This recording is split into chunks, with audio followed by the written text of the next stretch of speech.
Gusto ni Papa na magtinda siya sa kanto, sa kalsada. Kasi wala daw siyang ginagawa dito sa bahay, nakaupo lang daw siya, tapos nanonood lang daw siya maghapon, tapos pag may ginagawa parang walis-walis sa bahay, mga ganun ba. Sabi ko hindi na pwede, kasi dati kasi nagtitinda kami sa kalsada talaga, vendor kami sa kalsada dati.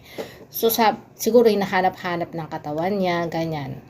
Sabi ko, Papa, hindi pwede na, kasi may edad na siya, tsaka the last time, kasi nung meron kaming pwesto na nagtitinda din kami sa may kalsada, pwesto na talaga siya.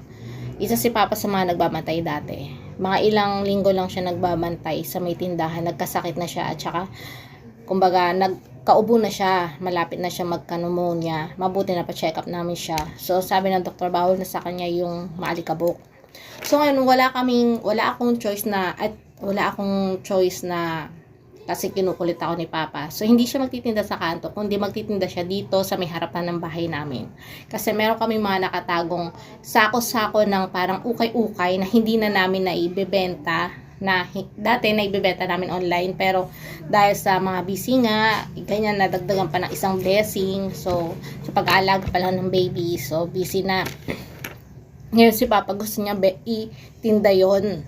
Gusto niya itinda yon ng kahit murang-mura lang daw, kahit 10 piso, 5 piso. Sabi ko, sige, magtinda ka, pero sa harapan lang ng bahay. Para kahit pa paano is malibang-libang naman si Papa, hindi na yung puro nood-nood siya. Pero kung may time na ayaw niya magtinda, okay lang. May time na gusto niya magtinda, tinatamad, ay sinisipag siya, sige. Ngayon, papakita ko sa inyo kung ano yung setup ni Papa sa harapan ng bahay namin, kung paano setup niya, kasi ang tinda niya is ukay-ukay na nakatabi lang naman. Sabi niya kasi sayang lang, nakatabi lang. So, bakit hindi niya daw ibenta? Kapag halimbawa, ganyan, wala siya ginagawa at sinisipag siya, sige, magbenta siya. So, ngayon, first day ni Papa, tingnan natin kung ano yung setup niya doon sa may harapan ng bahay. Kung ano yung pagkakalagay niya. Kasi talaga dati pa nagtitinda na kami na kung ano-ano. Dati, maliliit pa kami, mga pagkain, kwek-kwek, palamig, ganyan, hanggang sa napunta kami sa mga damit. Tiyo, kahit ako, di ba, nagtitinda din ako sa TikTok, tsaka sa pag-affiliate. So, yun na. Ngayon, papakita ko sa inyo kung ano yung setup ni Papa doon sa harapan ng bahay, at kakamustahin natin siya kung may nabenta na ba talaga siya. Wala naman masyadong tao dito sa may subdivision namin, pero kahit pa paano may dumadaan-daan naman.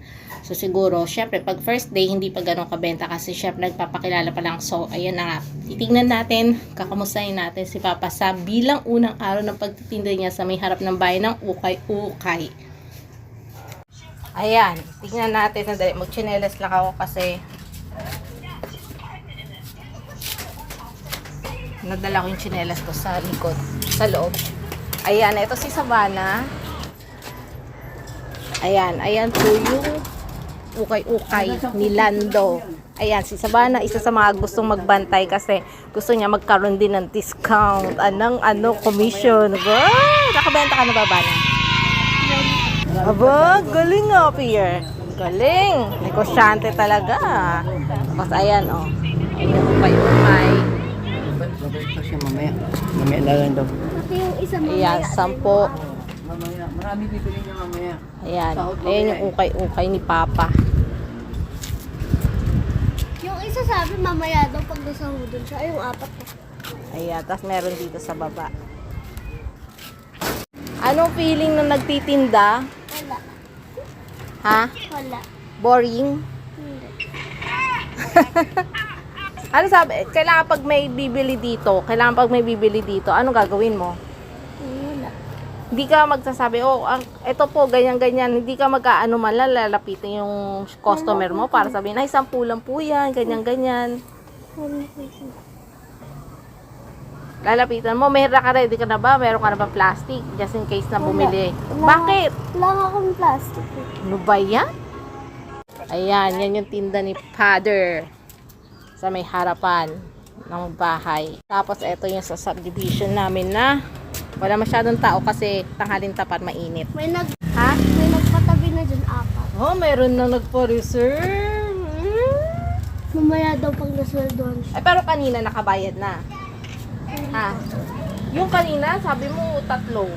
At May nagbayad na. Ay, galing. Dapat si Tim Tim din nagtitinda eh. Dali lang. Sabihin natin kay Tim Tim.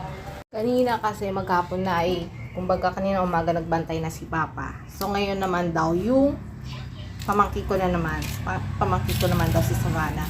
So si Papa ngayon nakaupo lang muna doon. Nakaupo muna siya sa bahay nila. Sa kwarto nila. Tapos Savannah naman muna ang magbabantay.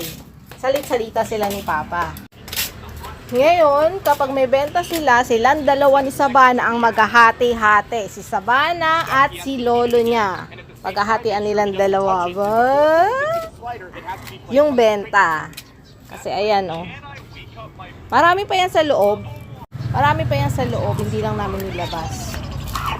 So yun na nga. Yung iba, kasi pinagpilian na namin yan eh. Yung iba syempre. Talaga sa amin na yun. So yun na nga. Ayan si Papa nakaupo. Hindi ka doon. Dapat ikaw din. Ha? Dapat ikaw din nagbenta. Ha? Dapat ikaw din nagbenta. Eh, mamaya. Siyempre, marami. Kapag galing ka talaga sa hirap at sanay ka sa mga bagay-bagay na nakasanayan mo na nung maliit ka pa, parang napakadali na lang para sa'yo yun. Kumbaga, ang daling dumiskarte nang hindi ka nalalaman ng kapwa mo, nang hindi ka naloloko ng kapwa mo. Napakadaling dumiskarte. Yung mga, naku talaga, bilib din ako sa mga batang laki sa hirap na talagang sanay na sanay. So, yun na nga.